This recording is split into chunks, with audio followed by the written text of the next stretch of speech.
knows I'm not a fan of Sasha Banks. I'm not. Um, Bailey, You don't like Bailey. Banks? Wow, really? I mean, that's clearly what. I mean, what else? If you don't like Sasha Banks, you're racist. That's First that's of where all, I'm. That's where I'm at right now. that's not why I don't like Sasha Banks.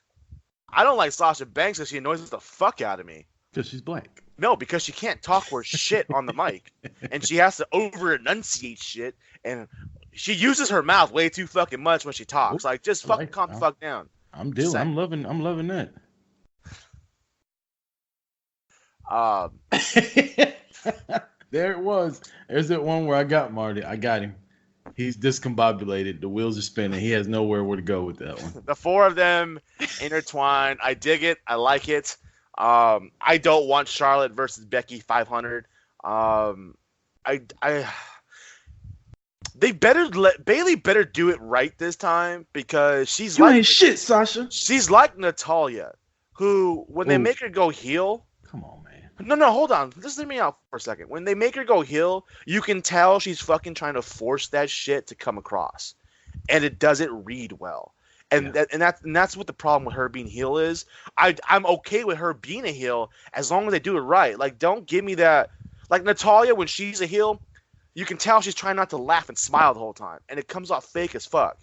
Bailey is almost that same level and same degree. Now, having her be heel with Sasha is a different story because I think becomes more believable as long as she can feed off of Sasha. If Sasha's leading the heel pack, then that works. If Bailey is trying to be equal or bigger, which unfortunately she needs to be because she's the fucking women's champion, Hmm.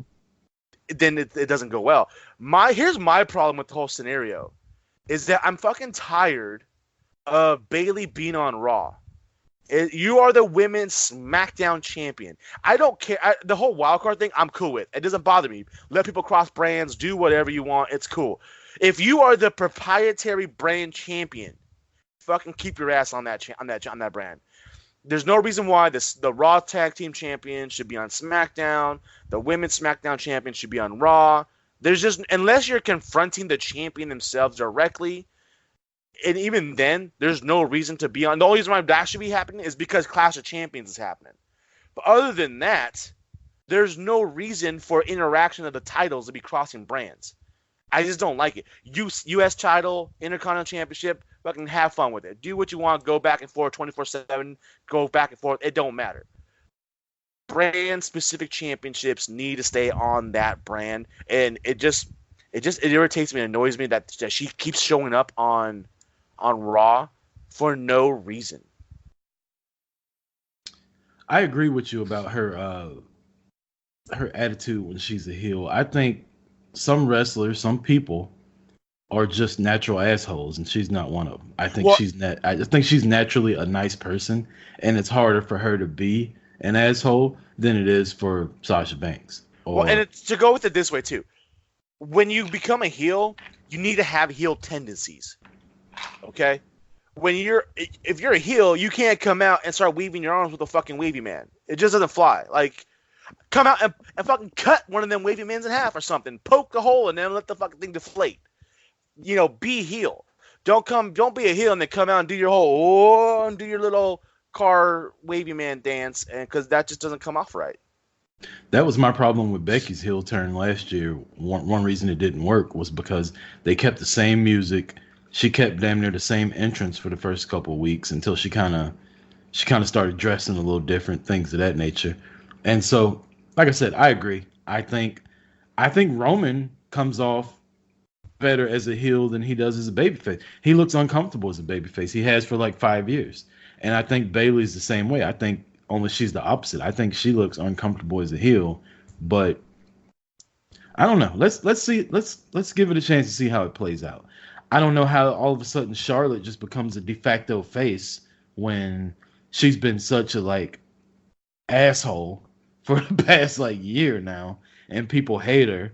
But now all of a sudden she's supposed to be a face by default. Like that's one negative I have with the four horsewomen being intertwined is they all kind of what one of them does creates a reaction from the other one. Honestly, I'd like to see Charlotte fucking turn on Becky tomorrow night and join the other two. Like, hey, fuck it. It's and then kick Becky out and get somebody else to join and then start up an actual group and call it the Say Four what you Horsemen. want. Say what you want, because I know who you want to say. I've seen your posts. Just fucking say it. Don't be a bitch and beat around the bush. Fucking throw her name out there, man. I want to see Ronda Rousey, Charlotte, Bailey, and Sasha form, not just be called online. I want to see T-shirts. I want to see the graphic. I want to see all of it called the Four Horsewomen. And Becky's pretty much wronged all of them. On her little meteoric rise to the top, she's got in all of their asses one way or another. And I want to see them say, you know what? Fuck her little Irish ass. We're going to come together and beat the shit out of her. And then Becky can go eventually get help. She can call on Rhea Ripley or Toni Storm or even fucking Shayna Baszler, somebody like that, and get back up from somewhere else. Obviously, Rollins can't help her. That little bitty ass ring he bought her. You know, just something different, man. Don't be so. I don't want to see four horsewomen because let's be honest, two of the MMA four horsewomen, they ain't worth a fuck really in the ring.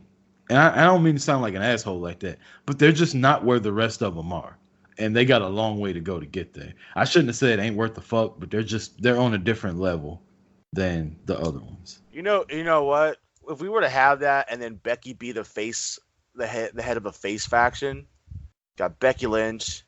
You said Rhea Ripley, who obviously is starting with Shayna.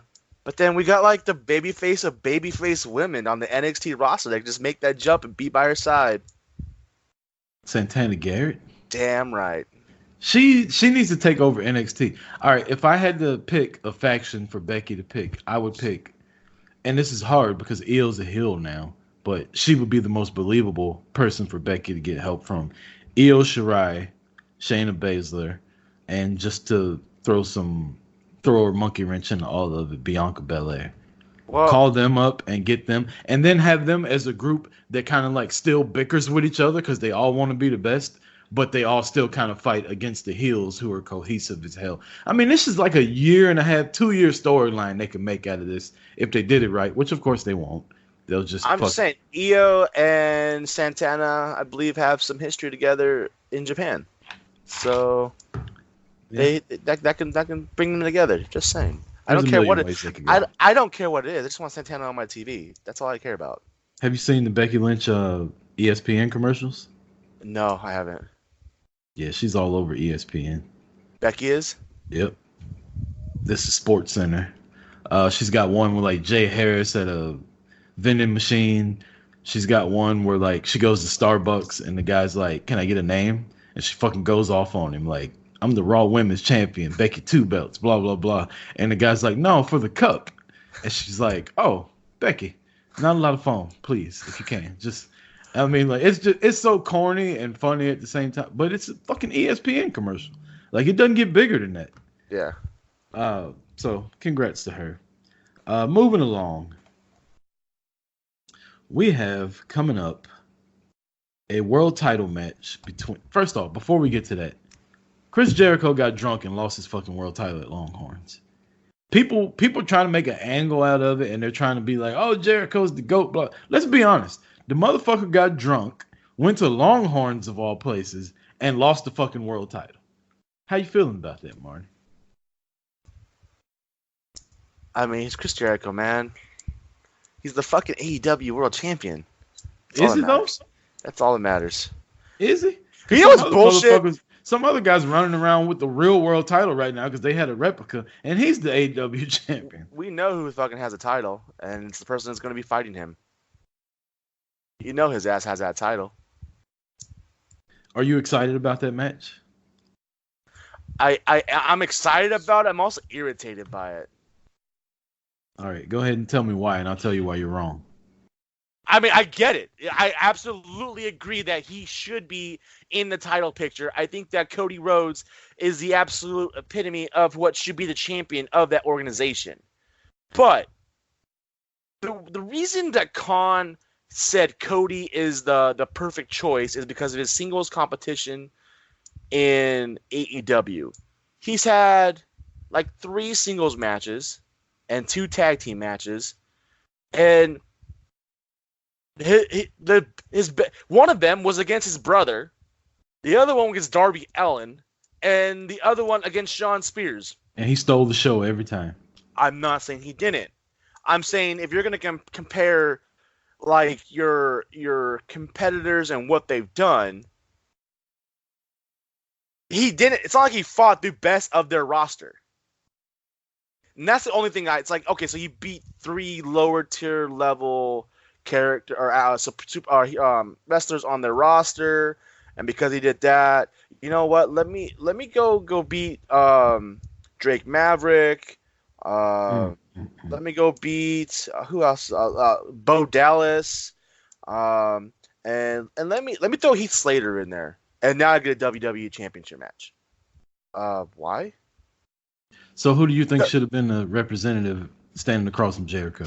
Here's the thing. I don't think that there should have been this is who the next competitor is. The fact that this isn't happening until November, and we have AEW on TV happening in not very long. That's why I like it.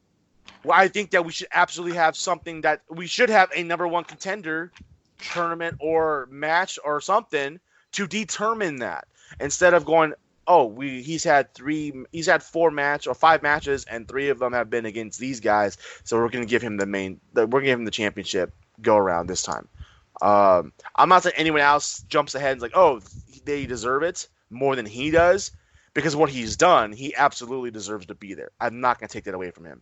I don't like the way that it was announced that and why he's being given that opportunity.